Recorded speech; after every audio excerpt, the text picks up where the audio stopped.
Please do subscribe to Prajabheri News Channel.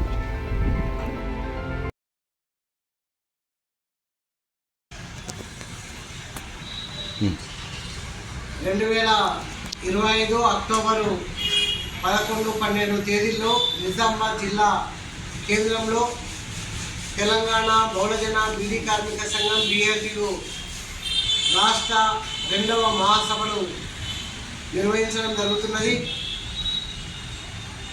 ఈ రాష్ట్ర 2వ మహాసభలకు తెలంగాణ రాష్ట్ర వ్యాప్తంగా బీడీ పరిశ్రమలో పనిచేసేటువంటి బీడీ కార్మికులు, ప్యాకర్లు, బట్టి, చాటన్, టేకేదారులు పెద్ద సంఖ్యలో పాల్గొని జయప్రదం చేయవలసిందిగా కార్మిక వర్గానికి మా తెలంగాణ బహుళజన బీడీ కార్మిక సంఘం BLTU రాష్ట్ర కమిటీగా విజ్ఞప్తి చేస్తున్నాము. ఈ 2వ రాష్ట్ర మహాసభలో నిజామాబాద్ జిల్లా కేంద్రంలో అక్టోబర్ 11వ తారీఖు నాడు నిజామాబాద్ తిలక్ గార్డెన్ నుండి భారీ ఎత్తున ర్యాలీ ప్రారంభమయ్యి పాత కలెక్టర్ గ్రౌండ్లో బహిరంగ సభ నిర్వహించడం జరుగుతుంది.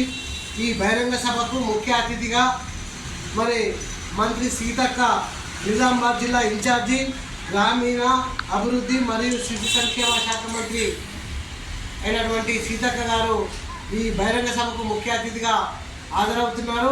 అతిథులుగా BLF రాష్ట్ర చైర్మన్ నల్లా సూర్యప్రకాష్ గారు, అదేవిధంగా ప్రజా కళాకారులు, ప్రకృతి కవి అయినటువంటి జయరాజు, అదేవిధంగా ఏపూరి సోమన్న, బహుజన యుద్ధ నౌక అయినటువంటి ఏపూరి సోమన్న, అదేవిధంగా జూపాక సుభద్ర కవి రచయిత గారు హాజరవుతున్నారు. అక్టోబరు 11వ తారీఖు నాడు జరగబోయేటువంటి బహిరంగ సభ అక్టోబర్ 12వ తారీఖు నాడు నిజామాబాద్ జిల్లా కేంద్రంలో తిలక్ గార్డెన్లో ఉన్నటువంటి అంబేద్కర్ భవనంలో ప్రతినిధుల మహాసభ నిర్వహించడం జరుగుతుంది.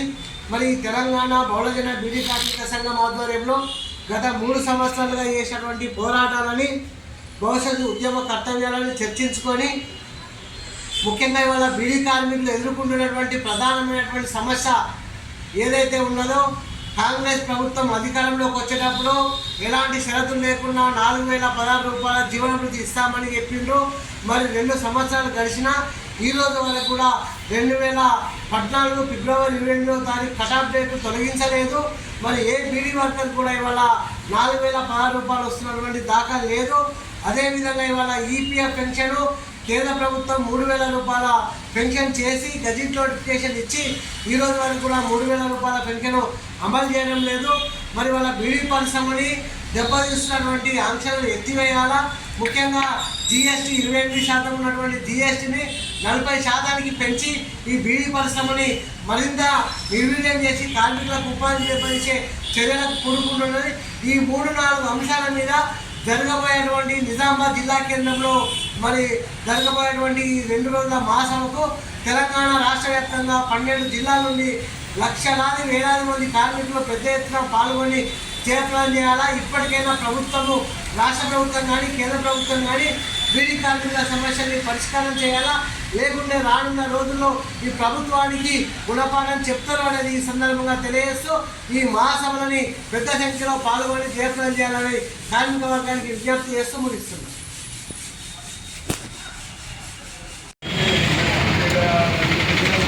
రాష్ట్ర ప్రభుత్వము మన రాష్ట్రంలో 2 రకాల వేతన పద్ధతులు అమలు చేస్తున్నది.